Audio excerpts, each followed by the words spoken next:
రాజధాని ఢిల్లీని బీజేపీ కైవసం చేసుకుంది. 27 ఏళ్ల తర్వాత ఈ అధికారం అనేది బీజేపీకి చిక్కింది. మరి కాంగ్రెస్ 10 ఏళ్ల పాటు, ఆ తర్వాత ఆమ్ ఆద్మీ చూసుకున్నట్టుగైతే 12 ఏళ్ల పాటు దాదాపుగా ఢిల్లీని కైవసం చేసుకోవటం అనేది సాధ్యం కాలేదు బీజేపీకి. ఇప్పుడు తాజాగా చూసుకుంటే 2025 ఎన్నికల్లో ఇక 48 సీట్లతో హ్యాట్రిక్ని సాధించింది బీజేపీ. ఒక్కసారిగా అంటే కంటిన్యూస్గా 3 సార్లు అధికారంలోకి వచ్చిన ఆమ్ ఆద్మీ పార్టీని మట్టి కట్టించి బీజేపీ విజయం తన ఖాతాలో వేసుకుంది. మరి ప్రస్తుతానికి చూసుకున్నట్లయితే మహామహులు ఆమ్ ఆద్మీ పార్టీలో మాజీ ముఖ్యమంత్రి అరవింద్ కేజ్రీవాల్, అలాగే ఇక మాజీ ఉప ముఖ్యమంత్రి మనీష్ సిసోడియా ఇద్దరు కూడా ఓడిపోయారు. దీనికి ప్రధానమైన కారణం ఏంటంటే బీజేపీ డబుల్ ఇంజన్ సర్కారు అనేది ఒకటి పెట్టింది, నినాదాన్ని పంపింది. కేంద్రంలో ఎవరుంటారో రాష్ట్రంలో వాళ్ళు ఉంటేనే అధికారంలో ఇక్కడ మంచి అభివృద్ధి జరుగుతుంది అనేది ప్రజలు విశ్వసించారు. రెండోది, ప్రజలు మార్పు కోరుకున్నారు. మూడోది, కాంగ్రెస్ ఇండైరెక్ట్గా కూడా బీజేపీకి సపోర్ట్ చేసింది. అది ఎలా అంటే ఇప్పుడు ఆమ్ ఆద్మీ పార్టీ కాంగ్రెస్ కలిసి కంటెస్ట్ చేస్తుంటే కొంత విజయం విషయంలో కొంత ఆమ్ ఆద్మీ పార్టీకి సీట్లు పెరుగుండేవి. మరి కాంగ్రెస్ పార్టీ విడిగాను, ఆమ్ ఆద్మీ పార్టీ విడిగా కంటెస్ట్ చేసింది.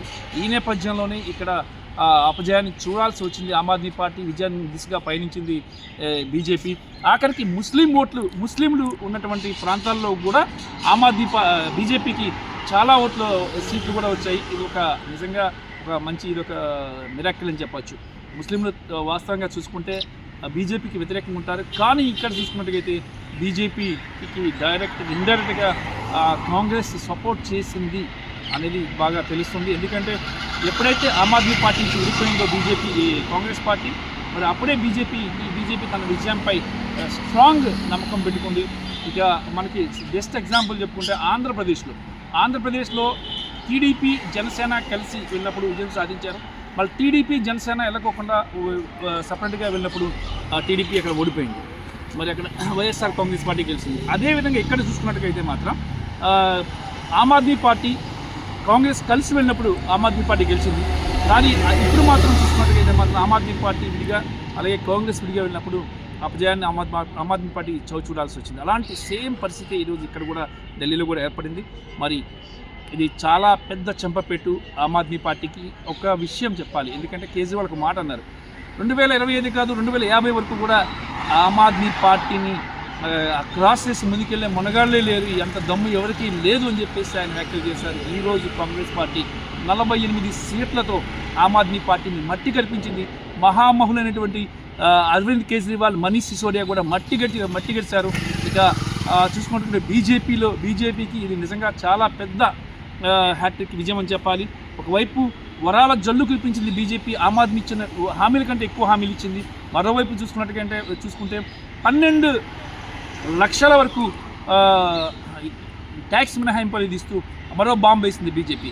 ఈ నేపథ్యంలోనే దాదాపుగా 67% ఉన్నటువంటి మధ్యతరగతి ప్రజలు ఉన్నటువంటి ఢిల్లీలో చాలామంది దీనిలో బెనిఫిట్ పొందారు. వీళ్ళంతా కూడా బీజేపీ వైపు టర్న్ అయిపోయారు.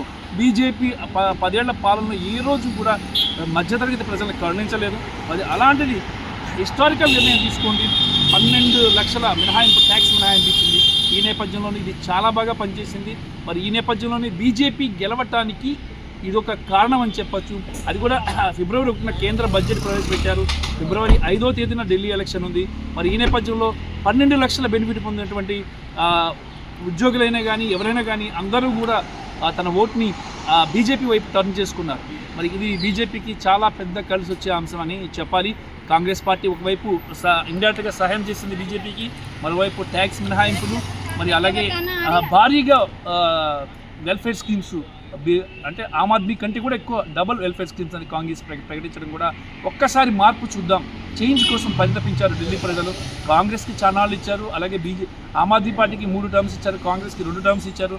ఈ నేపథ్యంలో ఒక్కసారి మార్పు కోరుకున్నారు ఢిల్లీ ప్రజలు. ఈ నేపథ్యంలోనే బీజేపీ భారీ విజయంతో ముందుకు వెళ్ళింది.